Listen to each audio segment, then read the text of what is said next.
Здравствуйте, мы начинаем новую неделю. Вы смотрите новости Татарстана. В студии Султан Нугайбеков и переходим к главным событиям дня. Весна начнется с плей-офф. Перед решающими играми сегодня Рустам Минниханов напутствовал хоккеистов Ак-Барса. Раис отметил, в матчах на вылет за команду будет болеть вся республика. Игры обещают выдаться горячими. Уже в первом раунде плей-офф болельщиков ждет татарстанское дерби. Ак-Барс сыграет с нижнекамским нефтехимиком. Права на ошибку нет. Напомним, по ходу сезона барсов вновь возглавил Зинатулла Белялетдинов. Команда смогла выбраться из игрового кризиса и к плей-офф вновь подходит в статусе одного из фаворитов. Какой подарок подготовили спортсмены Раису и с каким настроением выйдут на лед, расскажет Рамиль Галиуллин.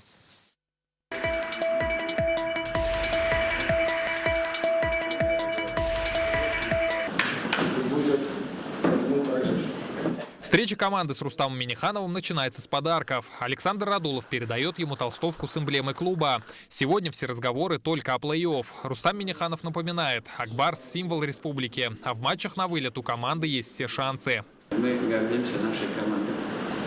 Я всегда говорил, впереди вы наши. Иногда неудачи, вы все равно наши.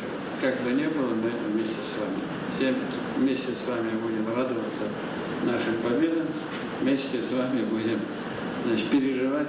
Бороться за Кубок Гагарина Ак-Барс будет без Даниса Зарипова. По ходу сезона легенда команды принял решение завершить карьеру. Последний матч 41-летний нападающий провел в домашней встрече против Металлурга.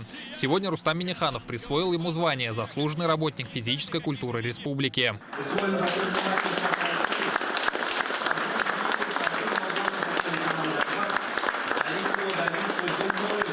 В КХЛ Зарипов провел больше 800 матчей. За исключением 4 сезонов в «Металлурге» нападающий всю карьеру провел за Ак-Барс. С казанцами Данис стал трехкратным обладателем Кубка Гагарина.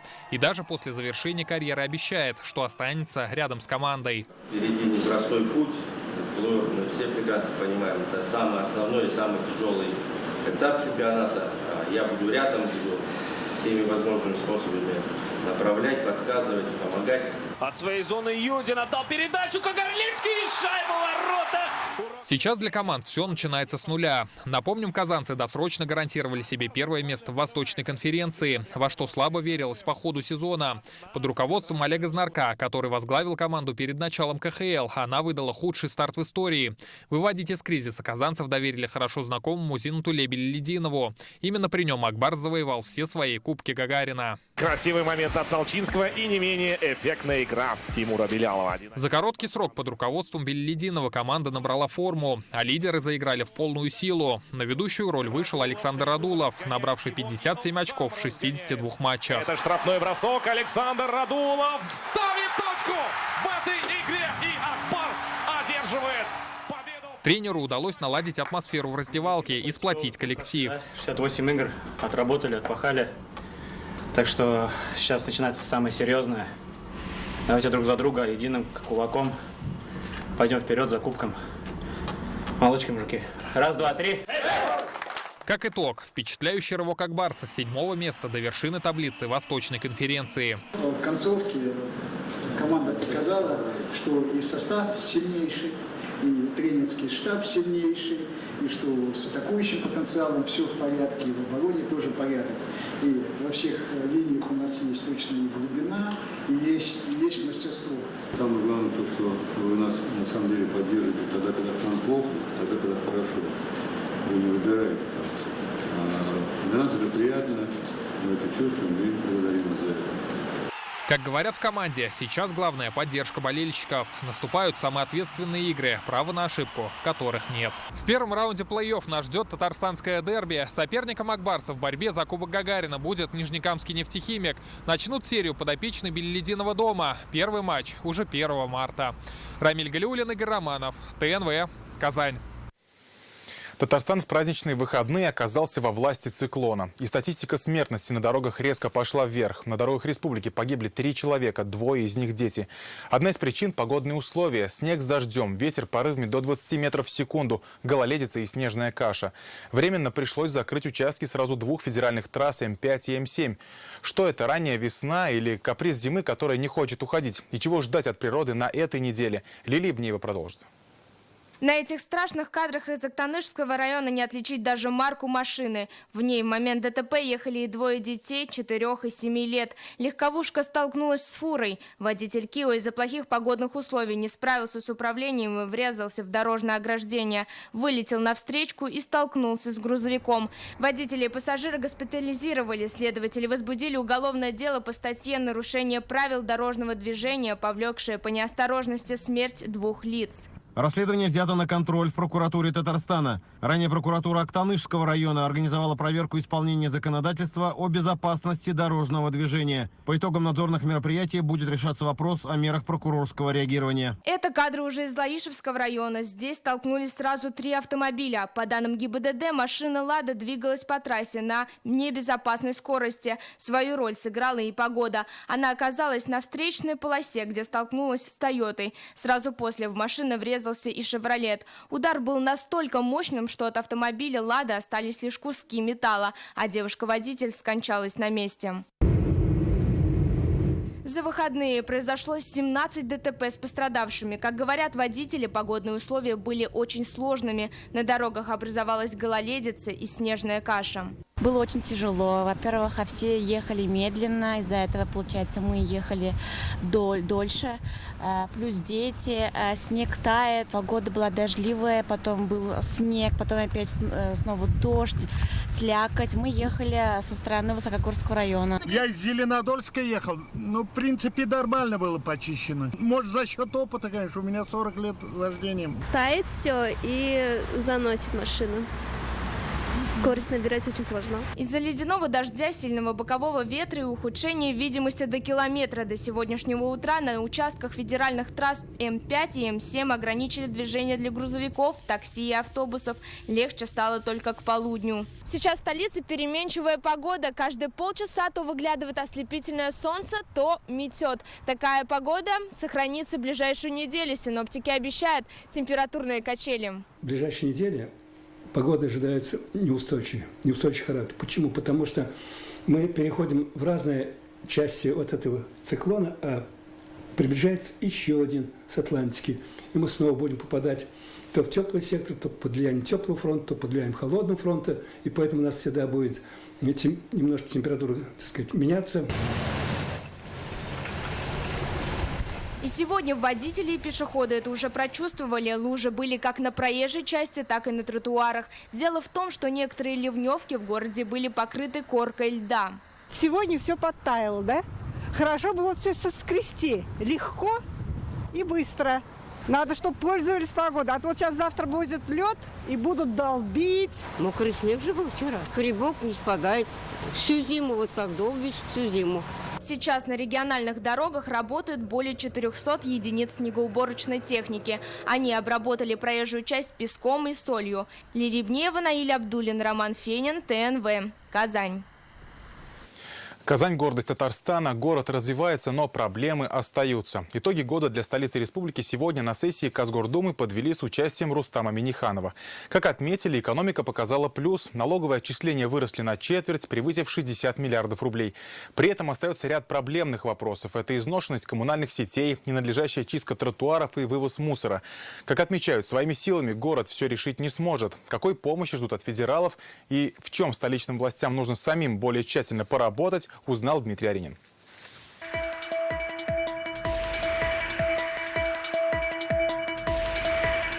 Казань – столица и самый большой город Татарстана. Сейчас в нем проживают 1 миллион 308 тысяч человек. Это почти треть населения республики.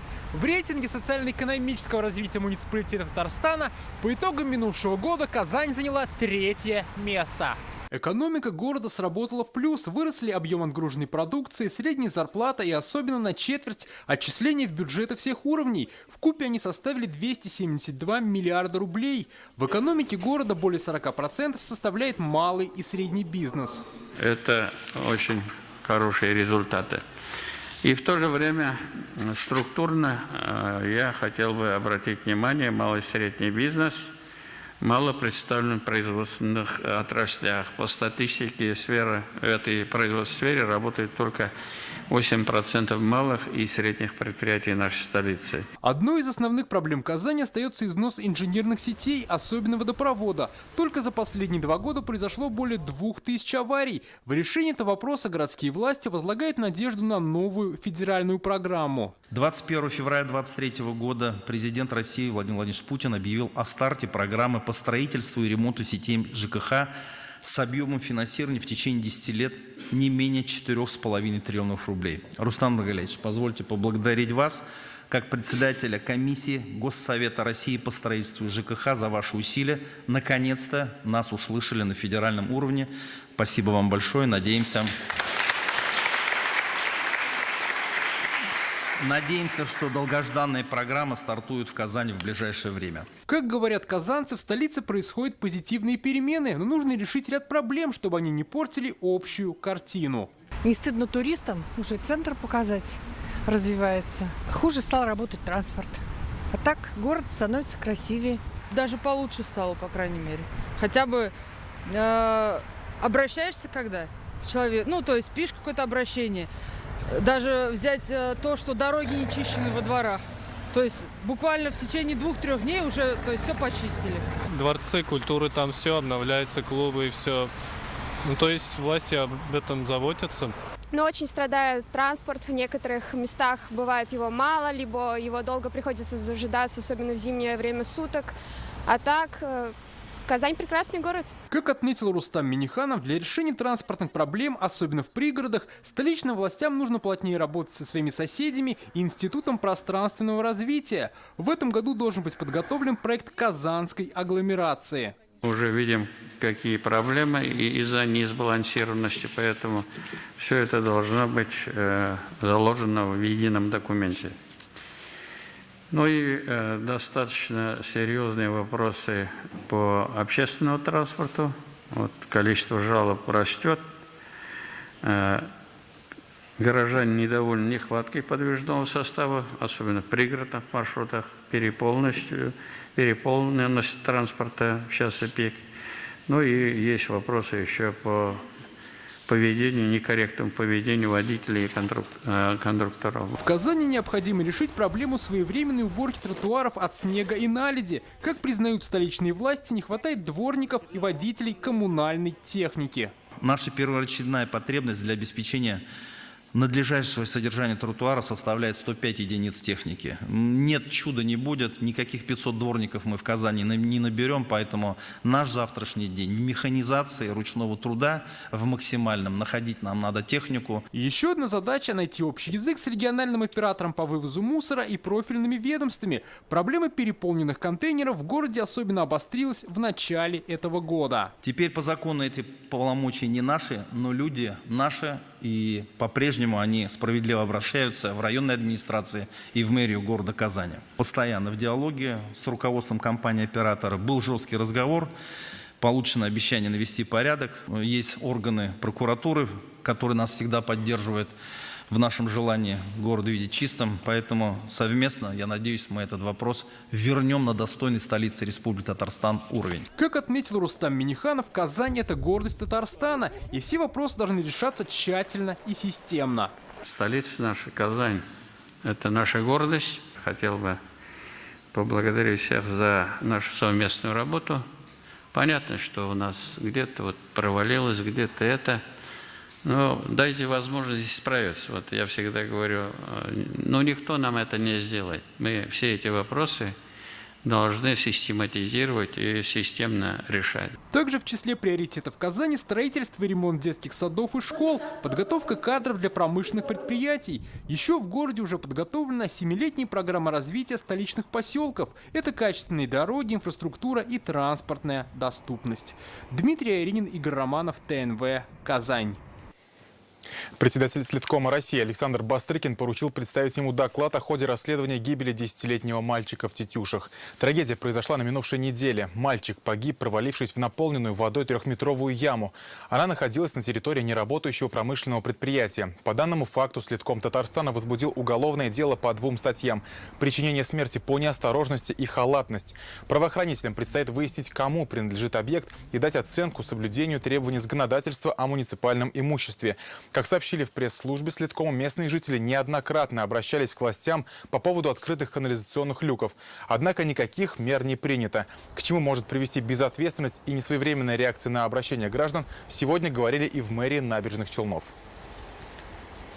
Вузы Казани подняли плату за общежитие. Услуга для иногородних студентов в среднем подорожала на 9–18%. Почему молодежь называет это несправедливым повышением, читайте в интернет-газете «Реальное время».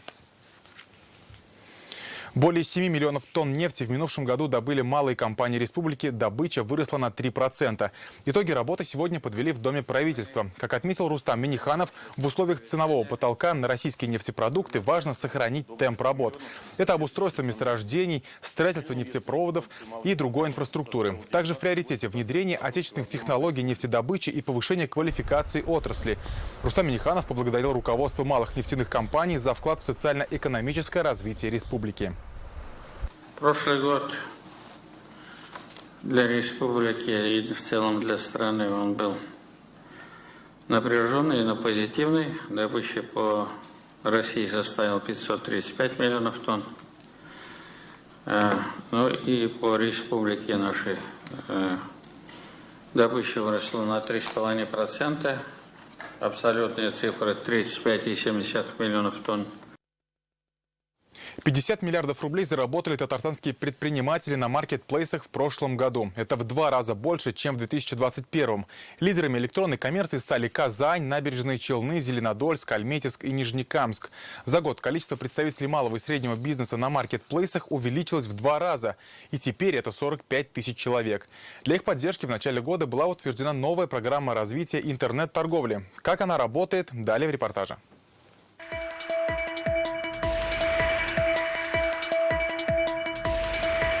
Здесь мы наклеиваем штрих-код на товар, упаковываем и отгружаем на маркетплейсы. О том, что такое маркетплейс и как он может помочь бизнесу, здесь знают не понаслышке. В пандемийные годы предпринимателю Лилии Зиганшиной пришлось закрыть 4 магазина. Остаться на плаву и сохранить рабочие места помогла электронная торговля. Всему обучились с нуля. Тогда в месяц продавала 100 единиц товара, теперь 11 тысяч. Спад продаж мы почувствовали весной. Первый спад продаж, вот февраль-март, так скажем, 2022 года. Дальше это был сентябрь-октябрь 2022 года. Возможно, настроение людей. Возможно, то, что люди не знали, как реагировать. То есть немножко приостановился обычный быт обычного человека. И я думаю, что на семейном бюджете это тоже сказалось. Электронная торговля завоевывает мир. За границей каждая 5-я, в России каждая 9-я покупка совершается онлайн. В Татарстане число предпринимателей, которые работают на маркетплейсах, достигло 45 тысяч.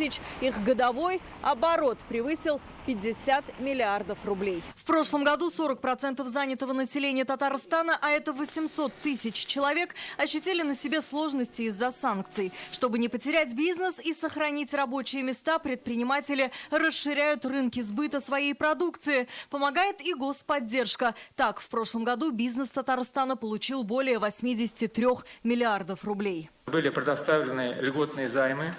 Кроме того, малый и средний бизнес получал услуги по сертификации и патентованию. Также предприятия малого и среднего бизнеса воспользовались услугами по размещению товаров на маркетплейсах, в том числе международных электронных площадках, повысили свою квалификацию. И мы провели обучающие семинары и форумы по развитию интернет-торговли для порядка 2000 участников. В Татарстане до 2025 года утверждена новая программа развития электронной торговли. Затронет она инфраструктуру и логистику продаж, продвижение товаров, образование предпринимателей. Пока же в 5 лидеров по освоению маркетплейсов Казань, Набережные Челны, Зеленодольск, Альметьевск, Нижнекамск. На самых популярных маркетплейсах челнинских предпринимателей зарегистрировано 5200 уникальных аккаунтов. В 2021 году эта цифра была 2700. В республике стало на 2000 больше пунктов выдачи товаров, на 1000 пунктов приема. Также в апреле этого года, как эксперимент, начнет работу бондовый склад. То есть теперь предприниматели смогут завозить туда свой товар и хранить его без растаможки, уплаты НДС, акцизов и пошлин, пока его не купят. Сэкономить поможет и омниканальность, отметил омбудсмен Фарид Абдулганеев. Где-то и напрямую поставлять, избегая поставки через склад маркетплейса.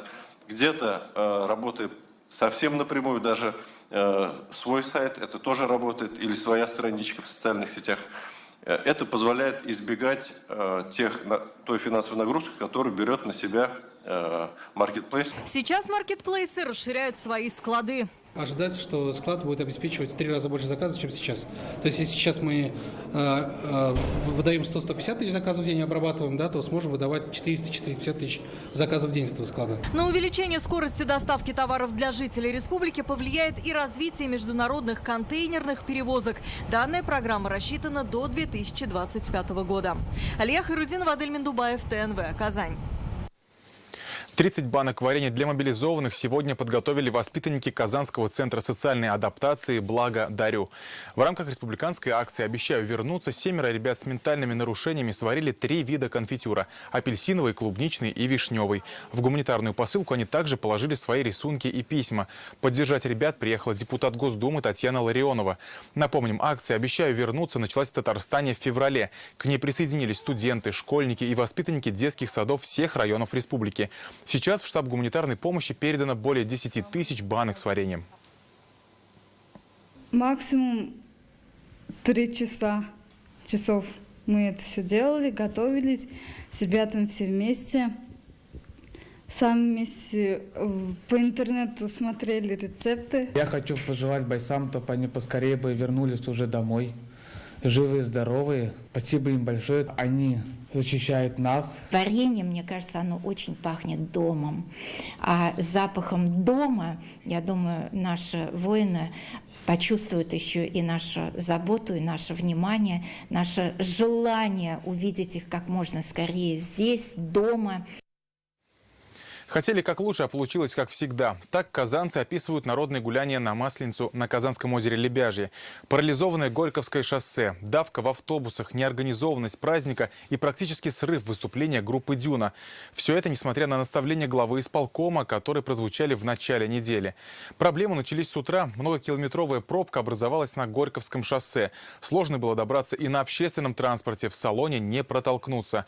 Обещание администрации района усилить интенсивность курсирования автобусов видимо, не сработало. В этом году против сыграла и погода. Ожидаемое выступление группы «Дюна» практически сорвалось. На сцену с зонтиком вышел только солист Виктор Рыбин. Остальным артистам пришлось отказаться от выхода, чтобы сохранить технику и музыкальные инструменты. Дело в том, что организаторы установили сцену без крыши. Мечтая, чтоб море было скривым, а веселым, жизнерадостным, игривым. Все это несмотря на неоднократные предупреждения гидромедцентра о предстоящем мокром снеге и дожде.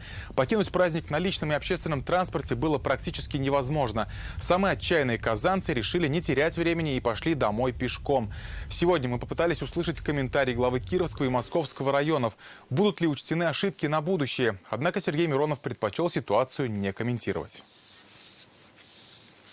В Казани завершился международный конкурс вокалистов «Сандугач Соловей». Он проводится по инициативе народной артистки России и Татарстана Венеры Ганеевой. В этом году фестиваль юбилейный, 10-й. Участники приехали из разных стран, в том числе из Чехии, Турции и Финляндии. Так, из Китая приняли участие 10 студентов-солистов. 3 из них учатся в Казани, 7 приехали из Москвы. Они получают образование в музыкальных вузах столицы.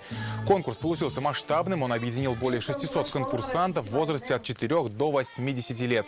Для вокалистов не было никаких ограничений в исполнении. Пели народные, эстрадные песни, арии и романсы.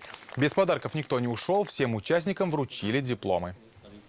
В этом конкурсе мы уже участвуем не в первый раз. И я вижу, как растут наши соловьи, сандугачлар. Их становится с каждым годом все больше. Сама я тоже исполняю любимую песню свою, песню Венеры Ганеевой, «Зангар Тыман» она называется. Я начала заниматься вокалом с 4 лет. До сих пор занимаюсь. Давно уже не участвовала в разных мероприятиях. Нужно развиваться дальше и решила попробовать себя в этом конкурсе. 10 лет назад я набралась смелости и направилась с этим проектом, с целями и задачами нашего конкурса, направилась в Министерство культуры, где получила благословение этому конкурсу. Там комиссия заслушала о том, что я хочу действительно нужный конкурс для народа, для детей, для подрастающего поколения. И хочу сказать, что из года в год и количество конкурсантов выросло, и география широкая.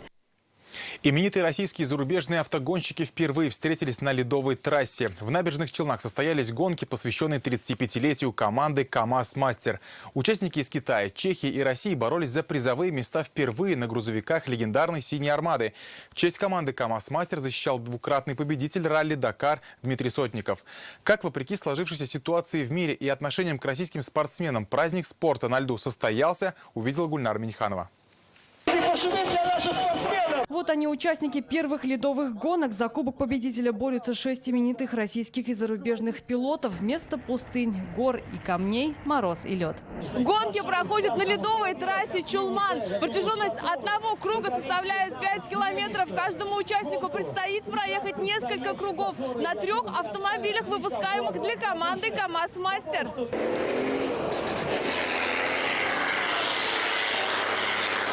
Сложные погодные условия добавляют драйва и экстрима гонщикам. Участник из Китая Хоу Хунин дебютировал на льду.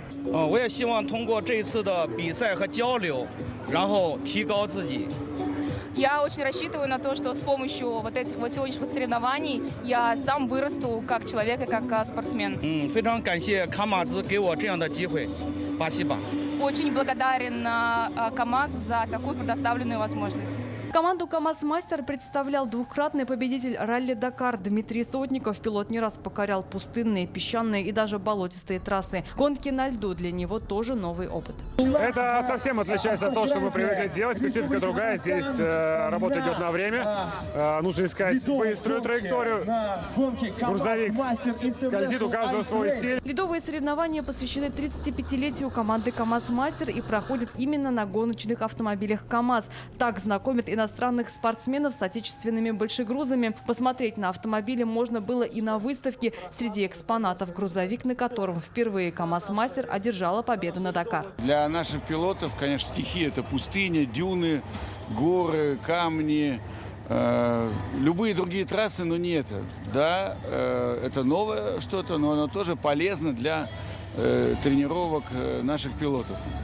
Ну и, конечно же, для того, чтобы и познакомить зарубежных пилотов с гоночным автомобилем КамАЗ. Это предмет нашей гордости. В общей сложности каждый проехал 75 километров, и лучший результат показал Дмитрий Сотников. На втором месте Аркадий Цареградцев из Красноярска. Замыкает пьедестал победителей тоже российский пилот Владимир Васильев из Санкт-Петербурга. С этого года на легендарных КамАЗах красуется логотип ТНВ. Он нанесен на кабину большегруза. Телеканал и КамАЗ дружат давно. Гонщики и «Синяя Армада» стали героями новогоднего мюзикла «Хасите». Гульнара Миниханова, Александр Лихачев, ТНВ, Набережные Челны. Около 300 лыжников из разных регионов России приняли участие в марафоне «Тиммермен» в Нижнекамске. Им предстояло преодолеть трассу дистанции 5, 15 или 30 километров. Спортивное мероприятие прошло при поддержке программы социальных инвестиций «Формула хороших дел» компании «Сибур». Во время марафона собрали 820 пластиковых бутылок на вторичную переработку. Перед началом старта Нияз Ахмеров как следует разминается. Для себя он выбрал дистанцию 30 километров. Я принимаю очень часто участие в соревнованиях. Для меня эти соревнования – укрепление здоровья, здорового духа, чтобы эти лыжные гонки показали всем, что лыжи – это как бы очень просто взять, покататься на лыжах. Ребята, всем привет! Безумно рада всех видеть! импровизированной сцены участников лыжни приветствуют организаторы. На марафон в Нижнекамск съехались 290 любителей зимнего спорта из 9 регионов России. Большой такой классный спортивный праздник.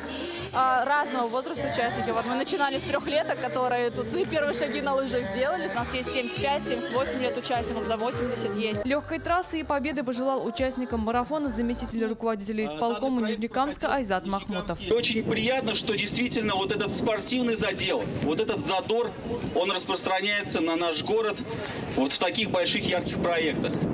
Поэтому всем желаю удачной дистанции, приподнятого настроения и крепкого здоровья. Это старт для участников лыжни на 15 и 30 километров. Группа поддержки придавала сил и уверенности марафонцам. Лыжный марафон проходит при поддержке программы социальных инвестиций Сибура «Формула хороших дел». Это один из 20 проектов, которые реализуются компанией в этом году. Компания наша социально ориентированная, наши лыжники сегодня, наша компания также принимает активное участие в данных соревнованиях. На пунктах питания спортсменам раздавали воду и горячий чай в многоразовых стаканчиках. В рамках экологической инициативы волонтеры рассказывали о важности сортировки отходов и вторичной переработки пластика. За время марафона было собрано 820 пластиковых бутылок на вторичную переработку. Гульнара Миниханова, Александр Лихачев, ТНВ, Нижнекамск. Это были все новости к этому часу. Сейчас с прогнозом погоды на завтра вас познакомит моя коллега Диана Азгар. Передаю ей слово. До встречи.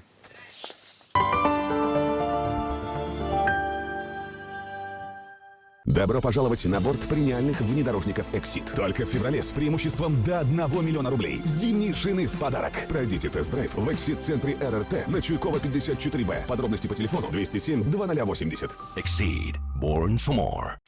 Приглашаем посетить интерактивный мультимедийный комплекс «Клуб Шерек». В комплексе регулярно проходят экскурсии, спектакли, концерты, лекции и творческие встречи. Ждем вас по адресу: улица Татарстан, дом 8. Для зрителей старше 6 лет. Мероприятие доступно по Пушкинской карте.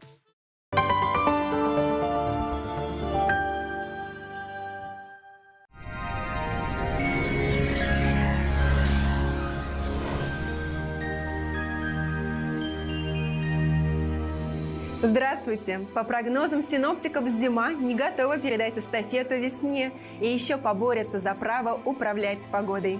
По данным сервиса Яндекс.Погода, во вторник в Бугульме, Бавлак, Азнакаево температура начнет понижаться. Снег местами сильный. Ночью и днем ожидается около 4 градусов мороза.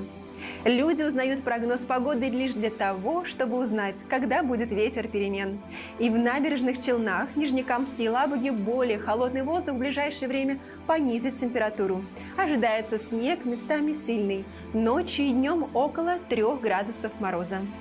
В Агрызе, Менделеевске, Актаныше без снега не обойдется. Нас ожидает метель. Ночью и днем около 2 градусов со знаком минус. В Арске, Кукмаре, Балтаси облачная, снежная, ветреная погода. Местами метель, ночью и днем около 4 градусов мороза. Ветрено в Болгаре, Дрожжином, Буинске в ночные часы до 5 мороза. Днем около 2 градусов со знаком минус. И снег местами сильный. В Альметьевске, Чистополе, Мамадыше также ожидаются осадки разной интенсивности. В ночные часы ожидается около 4 градусов ниже нуля. Днем около 3 мороза. В среду температура продолжит понижаться, осадки не прекратятся. В Казани облачная погода. Снег, днем местами сильный. Ночные часы около 4 мороза. Днем ожидается около 3 градусов ниже нуля. Ветер восточного направления, атмосферное давление 747 миллиметров ртутного столба. Влажность воздуха 83%. Магнитное поле Земли неустойчивое, что чревато недомоганием у метеозависимых людей. Время календарной зимы сочтено. Будем надеяться на скорую смену зимнего пейзажа за окном на весенний. С вами была Диана Азгар. До скорых встреч!